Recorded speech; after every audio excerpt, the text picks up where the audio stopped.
Welcome students, welcome back. Standard 10th subject English. Unit 4.1 The World is Mine. This poem is written by Joy Lovett Crawford. विद्यार्थी मित्रांनो, आज आपण Joy लवलेट Crawford यांनी लिहिलेली the world is mine ही अत्यंत सुंदर कविता अभ्यासणार आहोत. सर्वात प्रथम आपण या कवितेचं वॉर्मिंग अप पाहू. Let's study the warming up of this poem. Chit chat. Question 1. Form groups and discuss the following turn by turn. A. What do you often complain to your parents, elders about? म्हणजे तुम्ही तुमचे आईवडील किंवा मोठी व्यक्ती यांच्याकडे कशाबाबतची तक्रार करत असता? Answer is given here. I often complain about the freedom they don't give me. म्हणजे मी वरचेवर मला जे स्वातंत्र्य मिळत नाही त्याबद्दल मी तक्रार करत असतो. And the things that I don't have, आणि माझ्याकडे ज्या गोष्टी नाही आहेत त्यासाठी देखील तक्रार करत असतो. I complain about having no mobile, dress and shoes. म्हणजे माझ्याकडं मोबाईल नाही आहे जे इतरांच्याकडे आहे, नवीन ड्रेस नाही आहेत किंवा बूट नाही आहे, शूज नाही आहेत, याबद्दल मी तक्रार करत असतो. तुमचं उत्तर आणखीन याच्यापेक्षा वेगळं असू शकते. तुमच्याकडे ज्या गोष्टी नाहीत किंवा तुम्ही तक्रार आईवडिलांच्याकडं किंवा मोठ्या व्यक्तीकडं काय करत असता. What complain you do to your parents, write the correct answer. Activity B. Name some of the things you have in your possession which your younger brother or sister does not have. बघा हा प्रश्न काय विचारतो आपल्याला. अशा गोष्टींची नावे सांगा की जे तुमच्या मालकीची आहेत. पोजेशन म्हणजे तुमच्या मालकीचं असणे. Which your younger brother or younger sister does not have, की जे तुमचा लहान भाऊ किंवा बहीण यांच्याकडं नाही आहेत. अशा गोष्टींची नावे सांगा. Answer may be following things have in my possession. For example smartphone. I have a smartphone. I have bank account. and I have sports shoes which my younger brother or sister don't have. म्हणजेच खालील गोष्टी माझ्याकडं आहेत. Smartphone आहे, bank account आहे आणि sports shoes आहेत की जे माझ्या भाऊ किंवा लहान भाऊ किंवा बहीण यांच्याकडे नाही आहेत. तुम्ही याच्यामध्ये काही गोष्टी ॲड देखील स्वतःच्या करू शकता. Activity C. Name one thing that at present you are craving to possess most of all. अशी एखादी गोष्ट सांगा की ज्यासाठी तुम्ही तुम्हाला एखाद्या गोष्टीची खूप लालसा आहे किंवा तीव्र इच्छा आहे की जी तुमच्या मालकीची असावी किंवा तुमची असावी. सर्वात अशी आवडणारी एखादी गोष्ट सांगा. Answer may be at present I am craving to possess most of all is latest and branded smartphone and bike. म्हणजेच सध्या मला माझ्याकडे एखादा लेटेस्ट स्मार्टफोन असावा किंवा माझी स्वतःची बाईक असावी अशी खूप तीव्र इच्छा आहे. Question D. Read the translated Arabic proverb given below and discuss what it means to convey. खाली दिलेलं प्रोव्हर्ब म्हण वाचा आणि त्याचा काय अर्थ व्यक्त होतो ह्याच्यावरती चर्चा करा. बघायचा अर्थ काय होतो. आय कंप्लेनड दॅट, मी अशी तक्रार करतो की आय हॅड नो शूज, म्हणजे माझ्याकडे शूज नाही आहेत म्हणून मी तक्रार करत असतो. कधीपर्यंत? जोपर्यंत until I met a man who had no feet, मी पाय नसलेली व्यक्ती जोपर्यंत मला भेटत नाही तोपर्यंत मी तक्रार करत राहतो की माझ्याकडं शूज नाही आहेत. ही एक अरेबिक म्हण आहे. ह्याचा अर्थ काय घ्यायचा बघा. आन्सर बघा कसं येईल. God Saint us on this earth with all possible organs. Organs म्हणजे अवयव. देवानं आपल्याला या पृथ्वीवरती सर्व पॉसिबल ऑर्गन्स देऊन पाठवल्यात. दॅट अ ह्युमन नीड, म्हणजे जे मानवाला गरजेचे आहेत ते सर्व ऑर्गन देऊन पाठवलेले आहेत. Every human has a unique quality. प्रत्येक मानवाकडं विशिष्ट अशा प्रकारची एक गुण असते, कौशल्य असते, क्वालिटी असते. By which he can conquer the world, की ज्यामुळं ह्या जगामध्ये तो यशस्वी होऊ शकतो. But one quality of human will never end, मानवाची एक गुण जो आहे तो त्याचा शेवट कधी होत नाही, आणि that is his greediness. Greediness म्हणजे लोभीपणा. फॉर हॅविंग ऑल थिंग्स, सर्व गोष्टी हव्यात असा लोभ त्या माणसाकडे आहे. Above quote proverb says that, वरील म्हण ह्यातून असं सांगितलं जातं की the boy was complaining about the shoes, तो मुलगा आपल्याकडे बूट नाहीत म्हणून, शूज नाहीत म्हणून तक्रार करतोय. Even though he has feet, जर त्याच्याकडे पाय आहेत पण त्या पायाचं महत्त्व जाणून न घेता तो शूजसाठी तक्रार करतो. But in this world there are some people who don't have feet, पण ह्या जगामध्ये अशी काही लोक आहेत त्यांच्याकडं पाय देखील नाही आहेत, त्यांनी पाय गमावलेला आहे. म्हणजेच आपल्याकडे ज्या गोष्टी आहेत त्यामध्ये आपण आनंदी राहावं, संतुष्ट राहावं, आपल्याकडे जे नाही त्याच्याबद्दल तक्रार करू नये. Students, let's start the poem. The world is mine. विद्यार्थी मित्रांनो, आपण कवितेला सुरू करतोय. Today on a bus I saw a lovely girl with silken hair.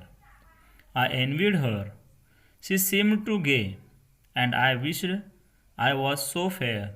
When suddenly she rose to leave, I saw her hobble down the aisle. She had one leg and over a crutch, but she passed a smile. Oh God, forgive me when I whine. I have two legs, the world is mine. Look at the first line. Today on a bus. इथं writer म्हणतात, आज बसमध्ये I saw a lovely girl with silken hair, रेशमी केस असलेली एक सुंदर मुलगी मी पाहिली.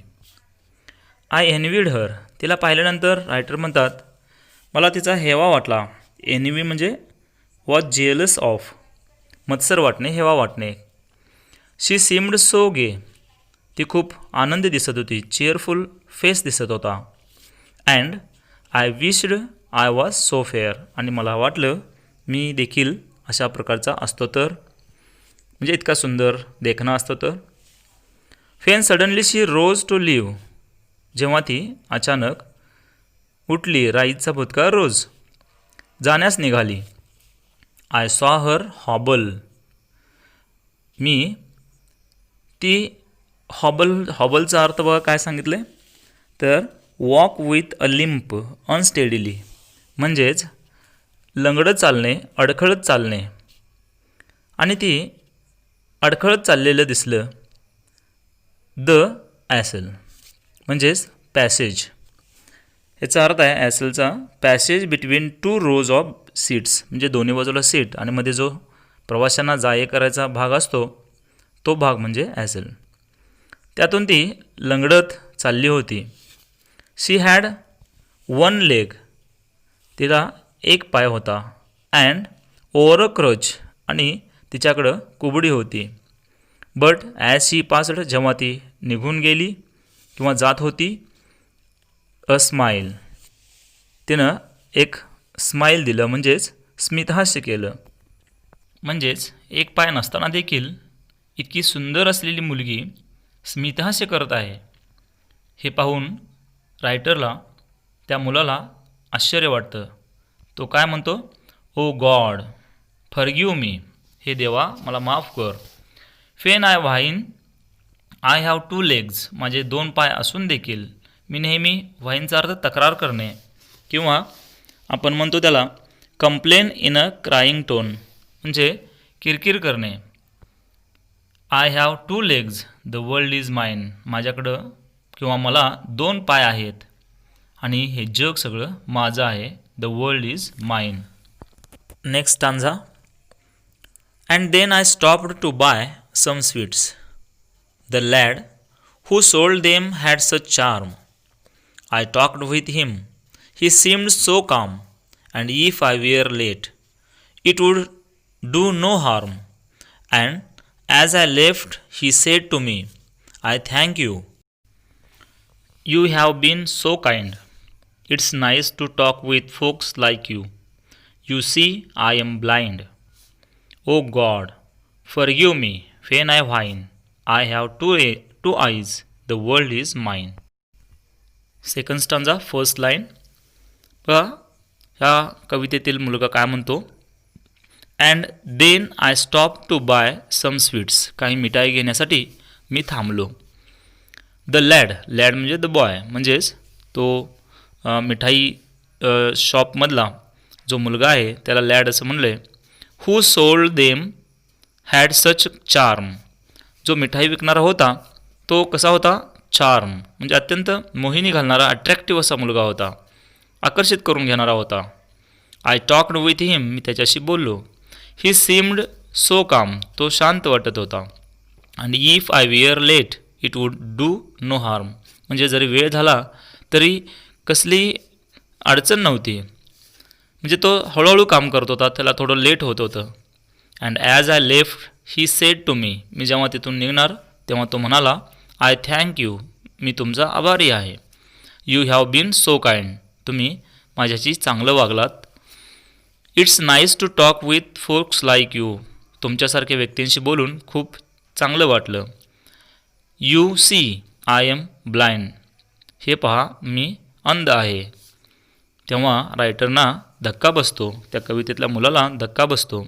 तो म्हणतो ओ गॉड फॉरगिव्ह मी. हे देवा मला माफ कर. When I wine. मी जेव्हा कुरकुर करतो, तक्रार करतो, कंप्लेन करतो. I have two eyes. मला 2 डोळे आहेत. आणि the world is mine.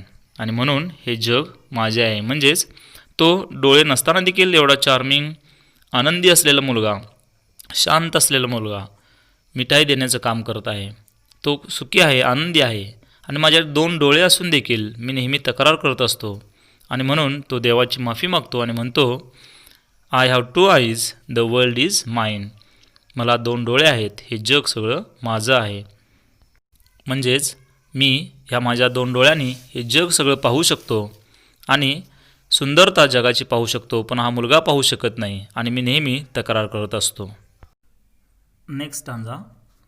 Latter walking down the street I saw a child with eyes of blue. He stood and watched the others play. It seemed he knew not what to do. I stopped a moment. Then I said, why don't you join the others, dear? He looked ahead without a word, and then I knew he could not hear. Oh God, forgive me when I whine. I have 2 ears, the world is mine.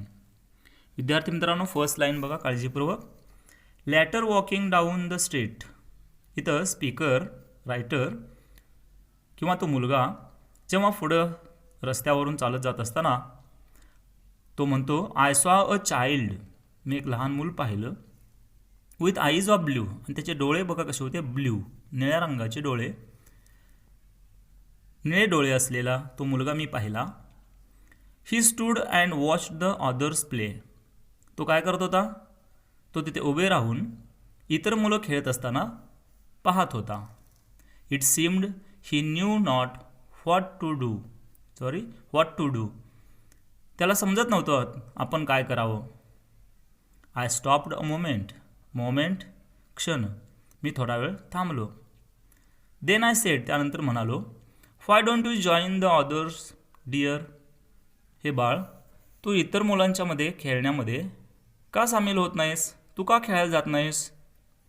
He looked ahead without a word.